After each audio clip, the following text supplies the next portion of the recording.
there was a stuckness around a dynamic of internal struggle, between different parts of me that were working against each other. So there was often, almost like a war inside of me. It was almost like Groundhog. I would try to quit every day, and then by about 10 a.m. or noon, I would already have scored more, and then be smoking. And so my definition of recovery has to do with having like peace between the different parts of me.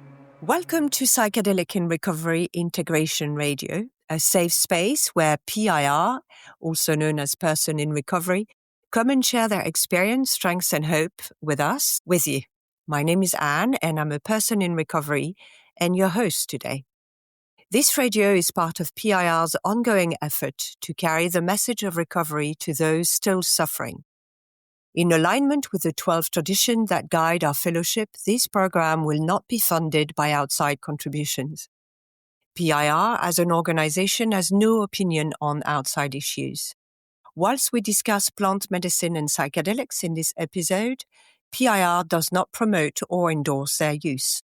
The spiritual intention of PIR and of this broadcast is to create diverse, safe, and sacred spaces for all who wish to recover, always striving for humility over hubris and principles before personality. Cut. Whether you're new to the idea of integrating psychedelics or plant medicine in your recovery process, new to recovery or a long-time member of the fellowship, our aim is to create a space of curiosity, connection, and hope. In this first series, entitled Journeys of Healing, we explore the intersection of recovery and the transformative potential of psychedelic medicine through some of our members' experience.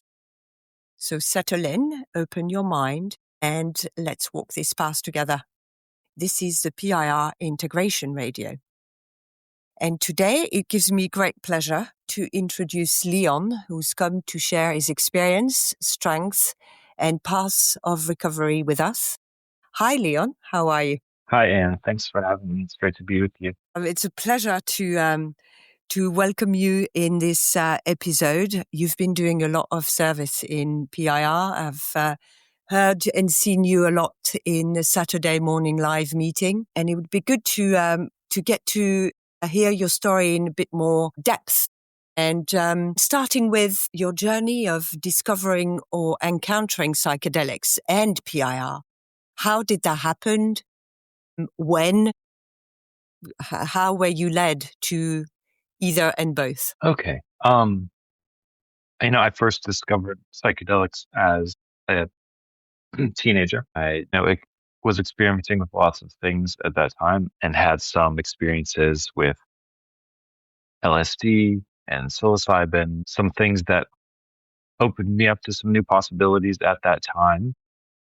And I will also say I was introduced in a setting and with a mindset that was maybe not ideal in retrospect, and within a cohort of friends where there was a lot of abuse of different kinds of substances going on. So I feel like I kind of managed to come through those experiences, having it been kind of a net positive. But I wouldn't say the same for everybody who I was around and with at that time. But I guess we'll come back to the family and places of origin stuff later. But kind of fast forward, I found myself in recovery through kind of circuitous path. And after having had extended periods of sobriety and continuing to struggle, I wanted some help with depression. And I tried different things and was interested in the possibility of psychedelic assisted therapy. And so I found some folks who were doing ketamine assisted therapy here where I live. And I did a ketamine infusion with them. And it was powerful and it worked for a short period of time. It didn't fix me, but it did open me up to some possibilities for healing that maybe I hadn't realized. And actually, maybe one of the most important things was that particular therapist told me that there was this thing called PIR that existed, because I had been sharing that I was in 12-step recovery meetings and wasn't comfortable sharing about my experiences with psychedelics, but also I felt like I needed more. And I was scared that I was going to go off the rails, so to speak, if I wasn't stayed connected to some kind of a recovery fellowship. And that's how you discovered PIR. That's right. Yeah. And do you remember which meeting was your first meeting? I don't remember. I mean, I think that I logged on a couple of times to meetings early on and felt a little bit scared about it, or maybe that it wasn't the right time for me yet. It was like, oh, this is a place where there's no guardrails. Like, I don't know, having had success in a more traditional recovery setting where there were lots of clear guidelines and guardrails, it felt a little scary. And I heard people sharing about all kinds of wild spiritual experiences and things that I couldn't necessarily identify with at that time. So the first few times that I attended a meeting, it didn't take right away. I came back to it again a couple of years after that, when I was already more kind of well established in a new recovery pathway for myself. I'll say I've attended a lot of different fellowships in my time. And most recently, I came to PIR after establishing my most recent, a successful period of sobriety for my underlying addictive behaviors. I came through Recovery Dharma. And, right.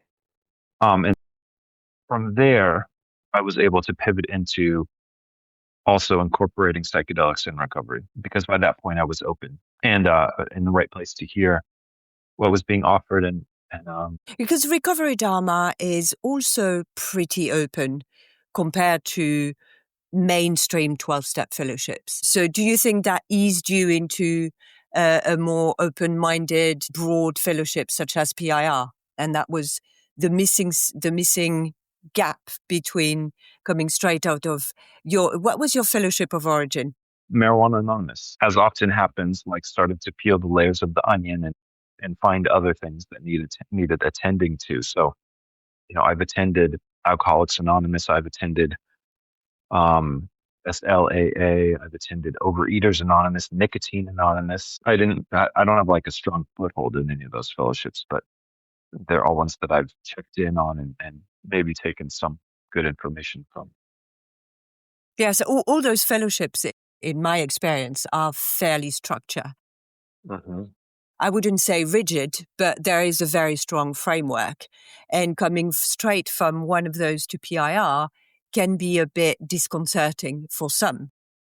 Yeah. So maybe the Recovery Dharma was the step that was missing in your progression. I have attended a couple of Recovery Dharma meetings, and I find them completely different to PIR, different to AA and NA. And it's a very interesting framework of recovery as well. Do you still attend that fellowship? I do. Are you still I do still attend.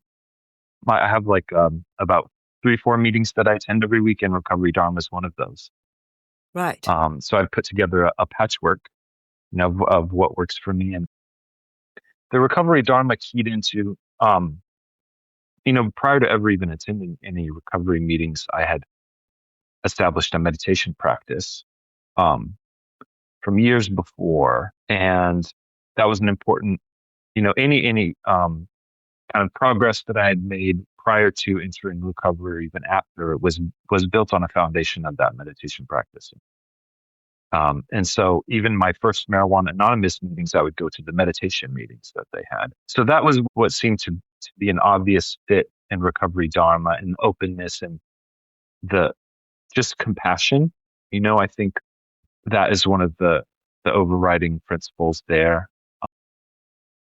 But I have to say that I don't totally fit there either. I mean, I don't identify as being a Buddhist. Some of the I don't totally believe the Four Noble Truths, and I don't totally follow the Eightfold Path. Just like I don't totally believe 100% of the principles in 12-step. But I've gotten so much benefit out of both, and I appreciate the ability to take what works and leave the rest to some degree. I will say that one thing that Recovery Dharma and meditation generally has helped me with is developing that part of me that is the observer of myself. The real fruit of meditation practice is the ability to just get a little bit of space between an impulse and then the reaction, as they say.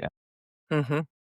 And having that little bit of space allows me the possibility of making a different choice or responding in a different way. And the fruits of that over time and with a lot of work have been that I have more confidence than I probably have ever had in terms of trusting my own intuition to make healthy choices for myself in recovery and outside of recovery. So I don't feel like maybe like I felt before that when I don't follow things exactly that I was maybe being bad or doing something wrong or hiding something in recovery. But I feel like I can have confidence in my own ability to identify my intuitive guidance and follow it, at least to a greater degree than I have. Yeah. What you said reminds me of that sentence that we hear in AA, God is in the pause, and having that moment of rest before a reaction.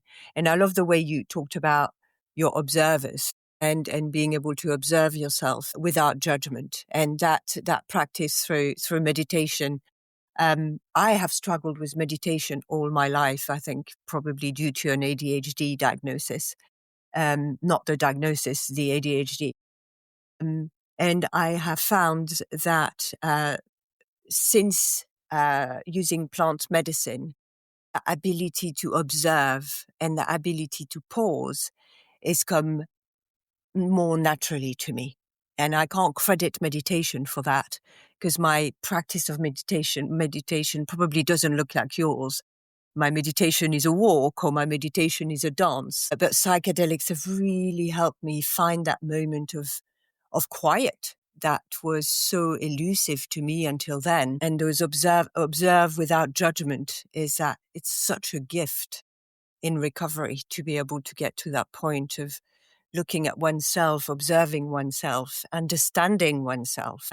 Yes, that's really a key element and fascinating to hear that you got there with meditation practice. And Yeah, how have psychedelics impacted your meditation practice? Whilst we're on the topic of meditation. that's a good question. Let me just to respond to what you're saying about meditation. I started meditating by essentially like trying to fix myself in a similar way to when I attended the first recovery meetings. I'd heard about these 10-day silent meditation retreats that anyone can go to.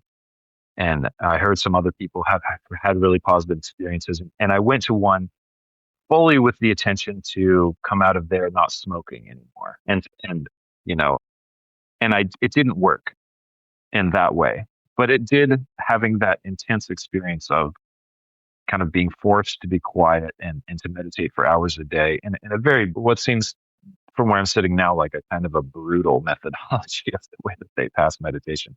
But it did get me very grounded in that practice. So I'm thankful for that. I'm going to flip your question a little bit. Rather than how has the psychedelics affected my meditation, I'll say, how does the meditation affected my psychedelic experiences? Uh-huh. Many of my psychedelic experiences, and probably most of the last adult period of my life, have not been super pleasant. Having a little bit of, even when I'm being swept away by the current of an intense experience, I can still have just a little bit of remove from it and observe it unfolding and not have to, quote unquote, freak out. So that's been useful. And I think that probably my meditation practice has also changed, but the way that I learned meditation was that it's not like there's nowhere to try to get to. There's not like a right or a wrong way to do it. But, but how I measure my progress is how I'm able to show up in life, with my family and my work and my loved ones and my sense of purpose and how I am able to be in a relationship to my internal landscape and all the parts of me that show up, whether there's violence in those interactions or whether there's kind of peace and love. Yeah, that's a good compass. our internal family or our internal parts, and how reconciled can we be with them at any one point is a good measure of serenity and recovery. But going back to what we were talking about just a bit earlier, about you were saying that you took a bit of recovery Dharma and a bit of the 12 step. One thing that I found particularly attractive when I first got to PIR was this is the fellowship where I was allowed to define my own version of recovery, what my recovery looks like. And that's, for me, is such a liberation of not feeling guilty that I'm doing this or this wrong. And so my question would be, what is your version of recovery? And how did you put all these pieces from all the fellowships that you visited and your spiritual practice? And would you like to share that with us? Yeah, thank you. I feel very much the same. I love PIR for the openness and the implicit trust that we have for the people in the room to define, what is recovery and what their path is, because it's all so different for each person and so unique to the issues that we bring, to the rooms. And yet and yet these commonalities kind of emerge. For me, what is my definition of recovery? I've talked about it in different ways, but I think that one way that I've talked about it is that in my process of spinning out an addictive behavior and addictive substance use, there was a stuckness around a dynamic of internal struggle and conflict, between different parts of me that were working against each other. So there was often, almost like a war inside of me. When I was actively using, it was almost like Groundhog Day. Like I would try to quit every day. And then by about 10 a.m. or noon, I would already have scored more and then be smoking and then making the plan to quit the next day. And that went on for years and years. And so my definition of recovery has to do with having like peace between the different parts of me and working towards some idea of wholeness, like all the parts of me are in a cohesive whole that is working together towards something like the idea of purpose. And I'm motivated by the idea of purpose, like the why of recovery, like I don't necessarily, for me, see like the value of recovery to being like I'm not trying to have a perfected, sober, pure self. I'm not walking a path of asceticism, or being a monk. Like I believe that I'm here to do maybe some important to me things on this planet at this time. And I don't know that as far as my own personal spirituality, like I have a hard time always believing that there's some external sense of what that purpose might be, although it would be nice to think that. Um, but but I but I do believe that we are such powerful meaning makers, that if I can discover purpose in my day-to-day life, and leave some positive benefits to the world, then that's worthwhile. It's like one of the things that I really loved about 12 steps in terms of these really potent sayings or cliches almost is about the next right step, just focusing on taking the next right step. And that's what my spirituality looks like. Like I don't have I kind of firmly identify as agnostic. Okay. I don't know. I really don't know. And not knowing preserves some of the mystery. I really like there to be mystery, and it feels humble, like acknowledging that I know whatever's going on is real big, and it's like maybe too big for me to totally comprehend. And it keeps me curious, and that's where I want to be. Like I want to be in a place of curiosity about the world. And but I do have this sense that there's like the next right step. That if I can connect with that part of myself that is maybe related to something we might call higher power, that I will be able to see what that next right step is, and then have the ability or the courage or the willingness to take it on a moment by moment basis. And sometimes that looks like washing the dishes. Mm-hmm. Chop wood and carry water. Exactly. Yeah. It's interesting when you talk about the parts and the conflicts between your different parts and coming to peace with them and bringing peace. What's helped you in that journey? Have you walked the path of ACA and the inner family system, or did you go down the IFS route, or both? Do you want to elaborate on this? No, I feel like I hope to attend ACA one day. I get so much from people sharing about their experience of an ACA, and I always connect with that so much. But no, the internal family system stuff has been a really powerful framework through which to interpret and engage with my internal life since I discovered it. And I discovered it through actually a different psychedelic assisted therapist that I saw for a short period of time. And I find it so useful to have a, a framework like that where all of the different parts of me that want to show up or that do show up in the world get to be there, and they all have value. None of them are inherently bad. And within that framework, there's this idea of the capital S self, the part of me that is kind of maybe it's an essence, but it's also like all the best parts. It's loving, it's curious, it's compassionate, it's courageous, it's all those things. And it's the part of me that what I would consider to be connected to higher power. When I was defining my own higher power in my step work early on, I defined it as very much similar to the way IFS defines capital S self, like that there's a part of me that is connected to something greater and to others and shows up through connection with others. And I don't know what it is, and I don't know what that thing that I'm connected to looks like, or what that network of interrelatedness, might look like or be like. But I have some kind of sense that it exists, and it's been really useful. It's always difficult to talk about psychedelic experiences, right? Like words don't do justice to them often. It's like we're doing a little bit of violence to them by trying to force them into a box of language. So it's been useful that the idea like that the map is not the terrain. Like we have different maps that we've used, through the languages that we grew up learning, or the different, frameworks for understanding ourselves. And 12 Steps was a really useful map for understanding and working through why I was stuck the way that I was for so many years. And it was so helpful. And I wanted other maps to use also to try to get to some different places that the 12-step framework was not offering.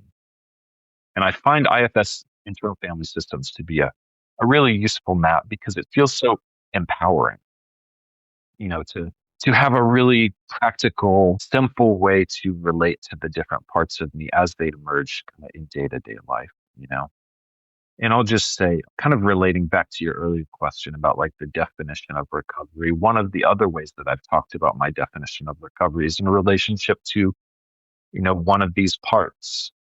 Like there's a part of me that since I was a kid, a long time ago, I've had a part that will emerge that persistently fantasizes about taking the off ramp from life.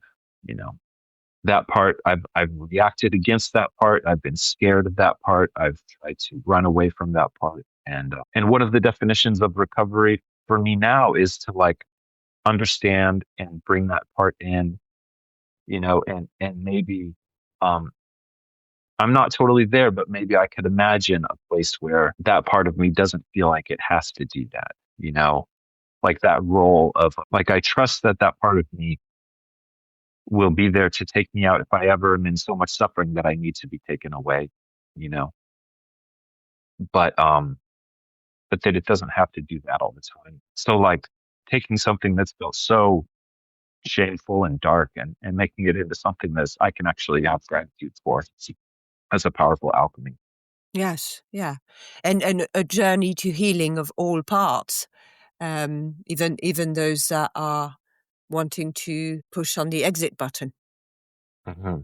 That's pretty much the definition, I believe, that Jung had of individuation, is to reconcile all these parts and making us whole. I think he said the privilege of a lifetime is to become who you were supposed to be, who you're meant to be, warts like and that so all. much. Yes, I do too. And Going back to your psychedelic experiences, it seems that from what you were saying, that a lot of it was done through psychedelic assisted therapy, so with a therapist. How have those experiences affected your agnostic view? Has it deepened the agnostic in you, or has it deepened the mystery, or has it revealed at any point a notion of higher power that becomes more, if not definable or definable, at least palpable? Good question. Yeah, I mean, I've had the two different experiences with psychedelic assisted therapists, but they were pretty short. I didn't have enough money to keep a really like a long-term therapeutic relationship going in the way that I really would have probably benefited from, But so they ended up being kind of one-off experiences that I got a lot from, but most of my psychedelic use has actually been solo or with a partner or a friend. And then there's the whole chapter of my life where I was using psychedelics socially and in more of like a partying type Okay. atmosphere. But the kind of like adding it all together, I would say that it's reinforced an idea of agnosticism for me. Agnosticism in the sense that, like, certainly not atheism, No, I but understand. also not wanting to do justice to the mystery of it, or not wanting to do violence to the mystery of it by trying to pin it down or attach it to a certain set of ideas. Um, like one of the things that I find and have found so compelling about psychedelics is the idea that, I want to believe something because of my own direct experience of it. Like I want to see it for myself. I believe what you say or what someone says about what is in the unseen world, but I want to look through the microscope and see the little germs and bacteria floating around. If somebody was just to tell me that those exist, um, you know, sure, I believe that you believe that they exist, but I want to see it for myself. And so honestly, this has been a learning for me because um, I've tried, having heard other people have experiences of really like different ways that we talk about it, ego death or like a divine kind of unification or some experience of direct interaction with a deeper spirituality. I haven't had that, and I've tried to have it, but I think that maybe the problem was in the trying, and I'm at a place now where I'm okay with it. Like I actually feel, maybe more spiritual than I ever have, but it's subtle and it's in the mundane things day to day. And I believe that on a good day, I can connect to a sense of awe and wonder about, you know, the rain, leaves on a tree, my child, interacting with my dog. Like it's all, the whole universe is all right there. And yeah, my early psychedelic experiences in a very uncontrolled, chaotic setting gave me a glimpse that there was something else there and it's been a process to not chase after that, to Hmm. try to catch that glimpse again and again. But I really feel like the the most deep healing that has come in my life has not been all in one moment. It hasn't been these rushes, these transformations. It's been just these little small changes over time that that are built through consistency and showing up again and again. But they happen. I guess that takes me to my next point, and my next question is, we can't really talk about psychedelic experiences if we don't talk about integration. And I think Hmm. that's exactly what you've just started to touch on, is that those little changes that we make on a day to day, this is the essence of integration, of psychological shift, or those mega moments that we can have during a journey. They are very short lived, and there's very little we bring back.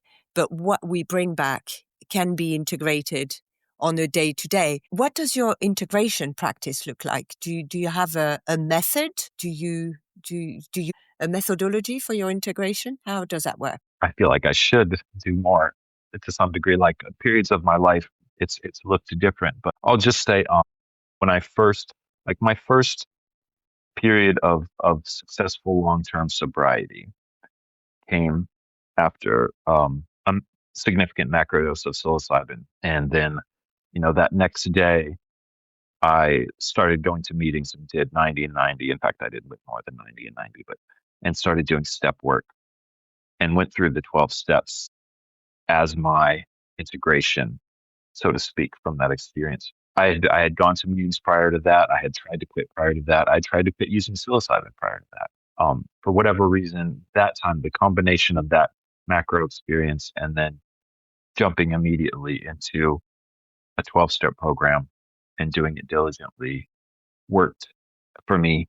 And, that significant period of sobriety was the basis for a lot of the growth that has come subsequently, getting out of that extreme stuckness that I was in during that previous period of my life. So it hasn't been as structured as that more recently, but I haven't done a macro journey in quite a while. I tend to do micro doses these days as little check-ins, and my integration is in the form of kind of daily rituals and practices. My morning routine in terms of meditation and some movement. And one thing that I've always, I feel like maybe lacking is some writing exercise, which I don't currently have, but I think that I would benefit from that. But I attend meetings, multiple meetings a week, and I make a point to share about what's going on. Yeah. No, I'll just say about that, like that initial psychedelic experience that kind of allowed me to entry into a world of recovery, like many others, was not glamorous. It was not fun. And I feel like I should represent this. Everyone gets to have their own experiences. For me, often it feels like I feel like psychedelics open the door to a kind of existential dread. And that's something that I can work with and I can be with and maybe even transcend. But often I just end up kind of, in the fetal position, shaking for hours. And then, but yet the next day, there's something that's been relieved and I feel better and I feel like I have a place to begin again from. And so I don't want people to feel like that they need to have like a white light experience for the medicine to be successful, because that hasn't been my experience really. Yeah, I think it's important. That's why we are doing this podcast, is to represent different experiences, and for people to understand that it is very often not a white light experience. You don't necessarily meet your maker and come back with a very definite set of instructions, and it certainly isn't a cure for addiction. Psychedelics, in my experience, have shed lights on the darker part of myself, the one that I do not want to see, the one that we're buried deep, the one that are pulling me back. But I come back from that with a to-do list rather than nothing has been alleviated, quite the contrary. My list of things to do and improve on and work on is been populated. And that's why you touched on microdose. And that's why I think sometimes microdose is a more palatable way of presenting psychedelics in a recovery and having things into little chunks, little bite size, that are easier to understand, even if at the beginning it seems imperceptible. It seems nothing is happening.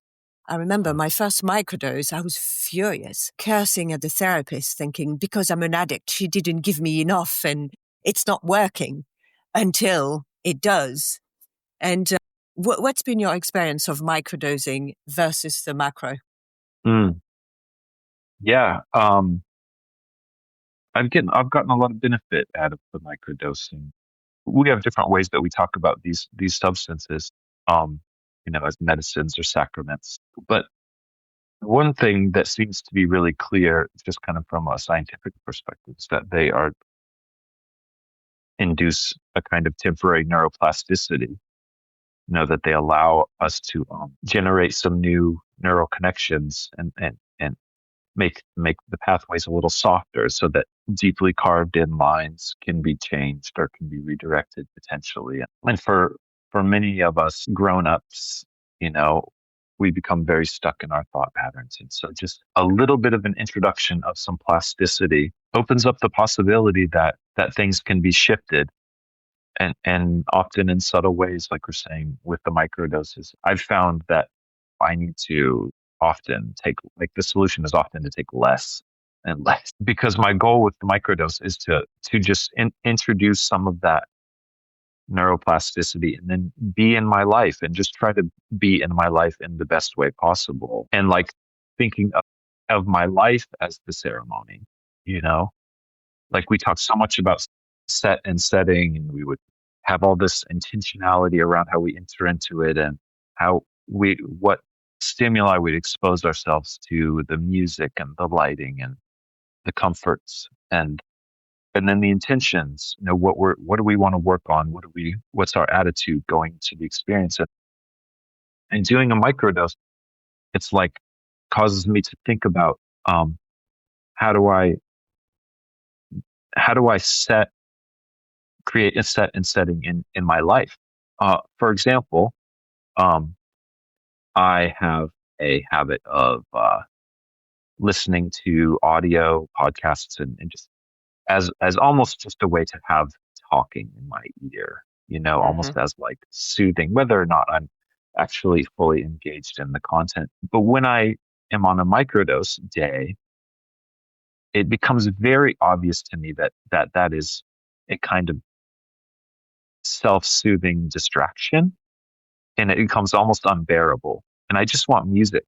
And I don't want just any music. I want soothing, or like music that's beautiful to me tonally. And so that's interesting. Like that added. And so in a way, the microdose is making me a little more sensitive, which is something that if you had told me that before, I probably wouldn't have done it, because I consider myself already to be kind of a sensitive person. And it's been frankly a source of shame, and maybe one of the drivers of suffering for me over the years, like the feeling of being overly emotional and not able to self-regulate all the time. And so the microdose can accentuate that. If I microdose and then just scroll social media, or allow myself to spend a lot of time at, you know, a big box store or something like that, like I can actually kind of do a little bit of harm to myself because I'm in that extra sensitive state. And being able to have the awareness about that is like, well, maybe I shouldn't be doing those things just on a normal day. Yeah, that's awareness. Yeah. Yeah, it's interesting that story of not being able to do the things that are not very good for you when you microdose, and becoming Mhm. aware of this. I have had that with the noise around me. I don't often have the radio on, and I switch the radio off and I put classical music because I need the environment on the outside to reflect the environment on the inside, or vice versa, and that Mhm. they become really important. It's becoming important to correlate them, and then reflecting on, oh dear, what is the impact this is having on me when I don't pay attention.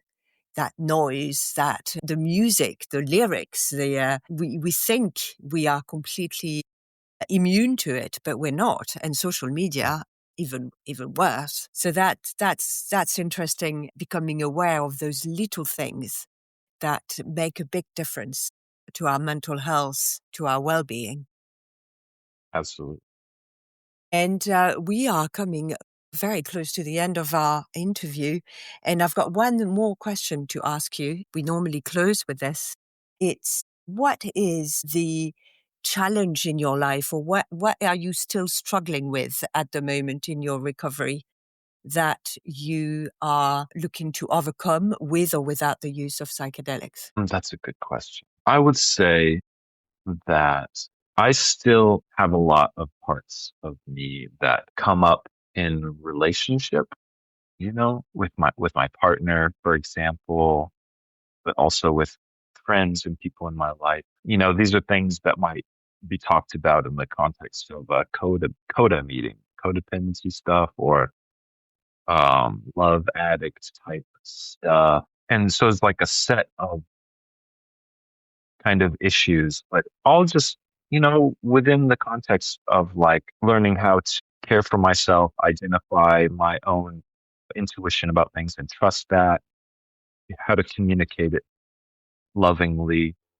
and how to be aware of when certain parts of me try to take the steering wheel, so to speak, and to gently take the steering wheel back and keep it in the hands of the higher version of myself, the capital S self, that is the connected and loving one that I want to be present. I mean, if I'm totally honest, like when I was getting high all the time, it felt like I was connecting with higher power.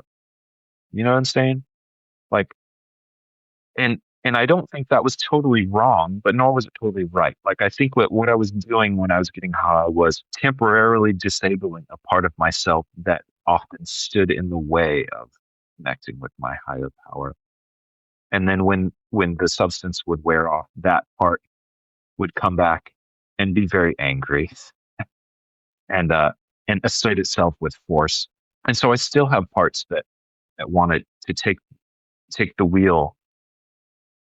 And so the struggle just continues to try to just stay in self and to try to stay connected to higher power um and to nurture those parts such that they can trust that we're all in this together and that they are loved and they are cared for, and that I'm to try to be that integrated self that we're talking about.